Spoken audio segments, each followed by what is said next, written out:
Okay, so I'm here with James Wu. James, the person inside of the program. He's been in it for a while. So yeah, James, what's up, man? How are you? Yeah, good. Thanks yourself. Great, bro. So Awesome. first of all, can you just give us all just like a bit more of a description on you, where you're from, your background, and how you got into the agency space in general? Well, I'm 19 years old. I'm from Sydney, Australia. I'm currently in university. In terms of the agency game, I'm sure anyone watching this or yourself, I first would have heard of it through Eman. Of course. That would have been towards the end of 22. And I remember attempting to start my first agency at the end of year 12, but I actually got to the point where I mapped out everything. And I was about to do my first cold call and I was too scared to do it. So that was actually I don't think I told you this. That was the end of year 12. So I mapped out this whole Google Doc of what to do, how to run an agency, what an ad is, what a funnel is, and then I rang my first person, and then I remember it going to voicemail, and I fucked up the voicemail so badly that I just didn't cold call again. Fast forward to the end of 23, I gave the agency model a crack again, but with a different niche. And now I stick with buyers, agents, and mortgage brokers, and here I am. So that's about 10 months in, I'd say. Okay. And so, what was it, like 3, 4-ish months ago, before joining Olympus, where was the agency that kind of post scaling to a point that way right now? When you were making around a couple grand a month, like what was the agency looking like there? I'd actually have to let me get my I'll see if I can get an exact figure up for you, but I do remember upon 3 months ago, our obviously some months will be up and down, but our Mhm. monthly recurring revenue was roughly 3 point something. Yeah. With I believe because and for the viewers watching this, I used to run a model that was commission based. The only reason I did that is because I knew that at the start of the business, what matters more than money is credibility. So I focused on that. Obviously, some of it didn't go to plan, some of it did. But with roughly, it was like 4 or 5 clients, it was only pulling in bottom line revenues 3.3 a month. hmm Okay. And so now, and I guess specifically for September last month, what's the agency look like now? Just of course in operationally and also how much money you're making. Yeah, it's a good question. So operationally, I was having to talk to my business partner, Brad, about this, but we need to get more organized. When you're managing 4 clients, you can just kind of Google Docs everything. But with roughly, we have eight, or I don't even know now how much we have, but I think eight or nine. Operationally, it's getting a bit more messy, especially at the beginning. Let's say for ads, you're running one split test on 3 people. When you get to different people are running different split tests on different timelines. And then as well as onboarding and getting people on. So operationally, it's getting a bit trickier, but obviously it's worth it. Um, where we're at financially, it's funny enough, our recurring revenue hasn't increased by much. It's roughly five or six. That's only because some people have been paying in full. So um, It's not a bad problem to have. no, it's not a bad problem. So this month, it didn't bill this month, but within a 30-day period, because some people are doing billing payments like on the 5th of this month or the 10th. But within a 30-day period, so you can count as a month, I think we'll rack in 11 point something. And there's still that 8K commission that has to hit. So And do you that still think has it's that takes way like settlements on houses, legal work, it just takes way too long, but that's still gonna hit as well. nice? Okay. And so specifically, I guess on Olympus and how it's helped you, what do you think have been like, the big parts that have really moved the needle for you and for the agency? I think the biggest part for me would be I started as a point where I didn't start from square one, as in I already had a general basis of what to do to operations, sales, and etc. The community aspect was probably what did the most for me. Um, a big example was like I'll have a question, I post in chat, and you answer it within like ASAP. So that's good.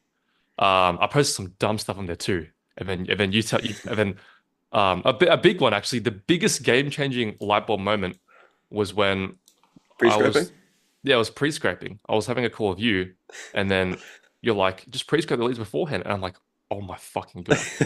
And then I became so much more efficient with. I'm still very inefficient because my combos always go for a long time. They go for like if I book the call, fuck that call became like 15 minutes. Um, But efficiency in terms of that has definitely increased because just pre-scraping. That was my biggest like light bulb moment. Yeah, cool. Okay. And so obviously agency specifically around 11K per month now, which is awesome. But also just for you and just kind of personal life and how things have been with the kind of increase in how, and I guess the success of the agency, how is that changing kind of your life and like, the way you're living? Maybe now, maybe in the future, like your plans. What's it look like now for you? I'm gonna be completely honest. I actually haven't pulled out a single cent of the bank account. So, me and Brad, we're just letting that money sit there. So on the Smart. side, I also do some random social media management stuff, some random. I work at a gym still as well. So what I'm doing is I like to invest. So if it was put my income into two bits, I'm pretty much not saving a single cent from my regular income because all my savings is now coming from business income. Like I haven't touched a single cent. But everything else I'll spend as I normally did. I'll invest as much as I can. But in terms of what that means is the proportion of my spending has increased because I'm not saving anything from this side. I'm saving everything from that side. Yeah, And also being able to I told you this already as well. In January, so myself, Brad, and then two other mates that also run kind of businesses, we're going to go off to Thailand and just travel. But the beautiful thing is we can all kind of work as well. So that's going to be fucking amazing. that's perfect. Okay. And so what do you think was kind of like the biggest needle moving thing? And I guess the best part of Olympus or just in general? Really what I'm trying to say is why is it that you managed to scale so fast and what really helped you the most? I think it's community. It'd be community and accountability. I know I still fuck up on the weekly check-ins. Like this week's been pretty hectic, but I feel like the community is what gets you. So a perfect example is like almost like a step ladder. I wouldn't say hierarchy because no one's better than anyone, but in the realm of business, there obviously is better and worse. So a perfect example is when we were on a call, I believe this was like 3 weeks ago. It was interesting that there was people that were just starting out. There was me, and then there's someone like was it Sanan that does real estate or someone Yeah, else? Yeah, so it's cool to be able to look down and up. Obviously not saying that from like a arrogant perspective, but an objective fact, right? I'm at a later stage just because of timing and everything of business than everyone that isn't there. yeah, So it's cool to get advice from above, but it's also to give advice almost below because what you're doing is it's like you're giving advice to your previous self, and when you give advice or you teach something, you reinforce it in your own head. So exactly. that's a big one. Hmm. Yeah. Okay, and do you think, just for probably honestly just the viewers, could you just go into a little bit more about your agency and how your service works and what exactly it is you're doing for your clients? Yeah, it's a good question. So first things first, what the niche is. I'm not too sure because I don't know who's watching this from Australia, but in Australia, we have something that's called a buyer's agent. So it's a real estate agent that helps people buy houses. So to make it very short, the real estate agent is in the best interest of the seller because they want to get the house at the highest price possible. A buyer's agent will help you like negotiate the property. Imagine it's an investment property and you're trying to invest with a budget of 500K or $1 million and you engage a buyer's agent. That person will help you find a property in a good location. It has positive cash flow, etc. Best case scenario, that person can actually negotiate you and save you 50 grand. So that's that. So I help those people and mortgage brokers get more clients. Now, the service pretty much works like it's a funnel so it's a Facebook ad, goes to a funnel, and that funnel we nurture them into high level, and then we also help them get the person from a lead to an appointment to a close. But obviously, the later on that client journey, our engagement kind of goes down. But it's just the basic SMMA model. But what we found is that no one did it for buyers agents at all. Hmm. So it was like an untapped niche. There's roughly, I think, specific buyers agents, specific agencies. There'd be less than five. And fun fact, I think I told you this, but the biggest buyer's agent CRM owner, so it's called AgentMate. There's roughly 350 users. So, and he uses high level. But he actually reached out to me. We had a Zoom call, and there's people on there that want to use ads. They're always asking for ads. So Nice. I'm just seeing what we can do with him. Obviously, I don't want to count chickens before they hatch, but it sounds like we had a pretty good chat. He's just fucked off to Phuket because he pretty much made a high level snapshot and just sells it on reoccurring. So he's having fun. But we're figuring out a way to either integrate that because that'll be a pretty, and if that did happen, I'd probably stop outreach because that'd be a very consistent way of getting people in. But that's for the future. At the moment, operationally, it just looks like a basic SMA model. It's very specific towards buyers agents because you'd have to have a fairly good understanding of real estate Yeah. to obviously write the copy because the leads you're getting are higher quality. So let's say you're getting a lead for a nail salon, a med spa, a gym. Obviously, if someone stays for like the LTV can be a lot higher, but for a buyer's agent, the LTV of a lead can be like 100K because they'll buy one investment property and they'll buy two, then three, then four. And also they'll refer people and they'll buy two, three, or four. So it's a each lead Yeah. is worth a lot. So as you can imagine, the copy that needs to be written is actually it's not just some simple copy. It's actually very specific. In a second I can actually show you my screen and show you how Brad writes a copy because it's actually insane. How I he think does it. that'd be 'Cause very good. yeah. Yeah, If I can get it up, I'll just do it now then. for sure. And also, in terms of Yeah. pricing, what is the, obviously you don't have to go into details, but like specifics of, is it like commission, one time, like how does the pricing look like for you guys? Yeah. So at the moment, we're about to up our pricing because we think, obviously, in terms of when you get more business, you want to sell yourself a bit higher. Um, and 3 months ago, it's funny how exponentially you grow in business. It's funny how exponentially your service gets better. So we can justify a price increase. So at the moment, we're charging 1.2 a month, which is pretty much nothing. We've explored some pricing options recently where people have gone with, because we have the incentive-based pricing model, which I'm sure you talked about as well. So our full package is 5,100. With the incentive, it's 3.6. So yeah, 3.6. In some cases, there have been, and this is where I believe it's called a concession in sales, but there's been people where I really believe, because what happens on this model, and I'll explain later, but I'm now basing it off of if I believe that they can close the leads, I get them. So an example of that is there's one person that he is, I can just tell he's this guy's a fucking killer, and he is just for the onboarding process, and having calls with him. But he just the pricing was just an issue. It was just the pricing. So what we came up with was my light bulb moment was okay. What we'll do is we won't go the incentive model. We'll go the full pricing, but I'll cut it in half and say you're only going to pay the other half if you close a client. I'd only Hmm. offer that to someone if I'm very certain that they can close a client. So what that pricing is, instead of paying 3.6, he's paying 2.5, but if it works, he's paying 5.1. Yeah, So that makes it's sense. I'd rather that be a case. So what I'll That's also great, bro. do, yeah, so it's kind of like I'm obviously foregoing 1 grand. Yeah. I'm fucking lagging, but in the long run, that's probably No, yeah. um I think it's called Erosian pricing, and that's something I'll make a video about soon. But like pricing and taking your sales calls on the main basis of like love and care, right? That's mm, like that's like why diagnose and close is so important, right? Like having that process to properly diagnose. And if you can tell, like for example, that guy, you know that you can get him leads. He just needs to close them. And if you know you can get him leads, you know they're gonna close.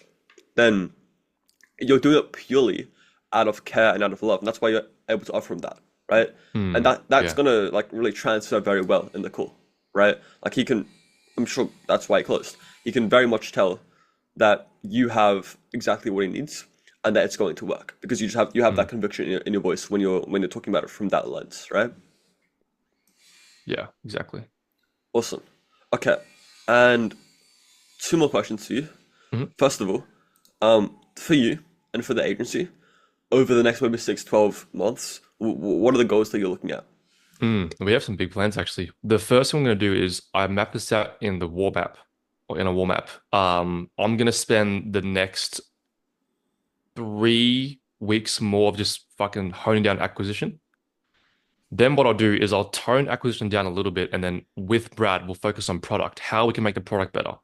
Because what I realized, and I hope I can describe this well, let's say for the SMMA model, you pretty much have a couple of things. So there's the ads themselves getting leads, you have the assistance with lead conversion, and then you have the interface of how to use, like how your high level snapshot works and etc.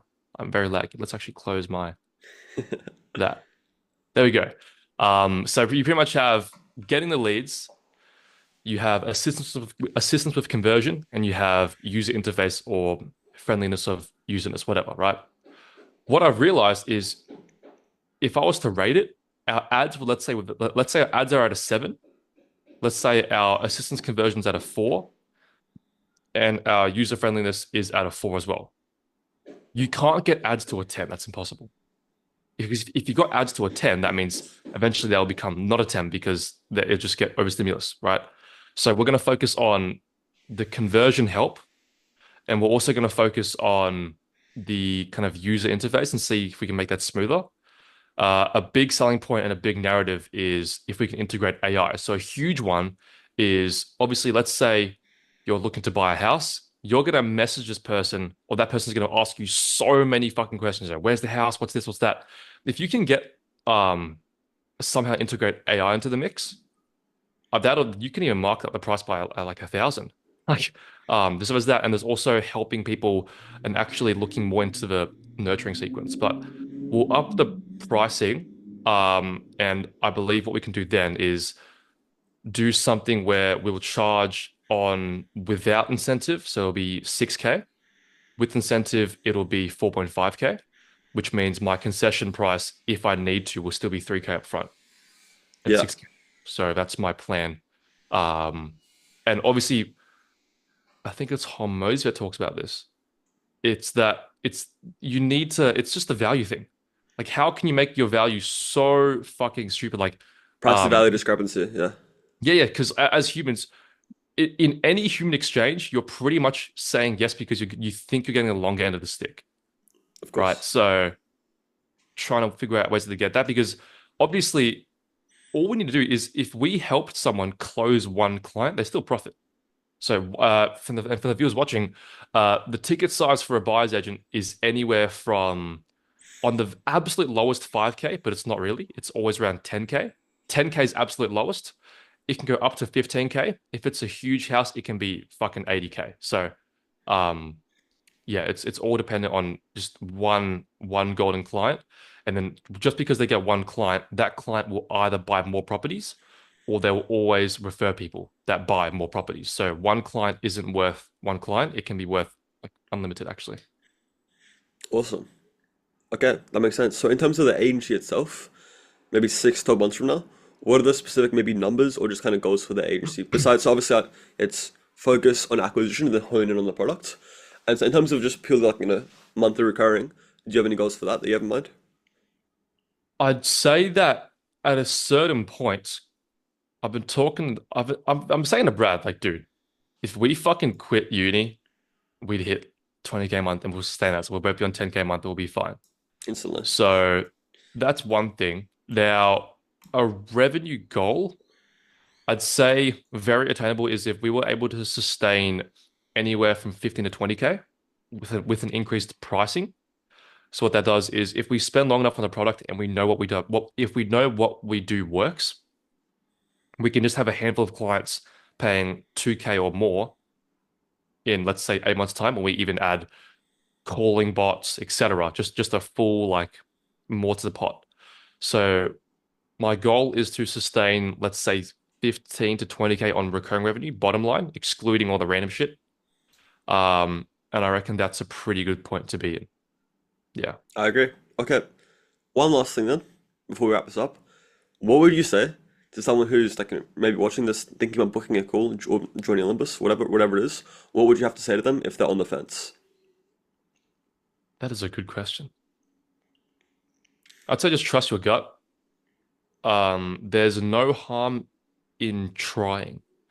Obviously you weigh up the two worst case scenarios because in if you want to say buying into a community, buying into a course or etc., I'd say the belief isn't in the thing, the belief's in you.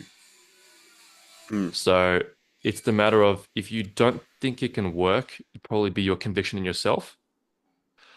Because and that'll tie to like price value discrepancy as well. But I'd say just conviction in yourself is all you need, and that's about it, to be honest. It's worth it. I'd say it's worth it.